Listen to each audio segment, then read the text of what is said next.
સમગ્ર દેશવાસીઓને શુભકામનાઓ પાઠવું છું.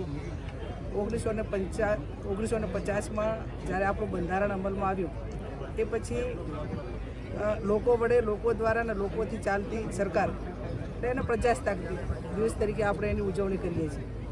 પ્રજાસત્તાક દિવસની ઉજવણી સાથે સાથે સમગ્ર દેશમાં જે એક રાષ્ટ્રીય પ્રત્યેની દરેકની આપણી જે ભાવના છે, આપણો દેશ એક બિન સાંપ્રદાયિક દેશ છે. અલગ અલગ પ્રાંતોમાં અલગ અલગ વિવિધ તહેવારોની ઉજવણી હોય છે, પણ 15મી ઓગસ્ટ અને 26મી જાન્યુઆરી એ આપણા રાષ્ટ્રીય તહેવાર છે.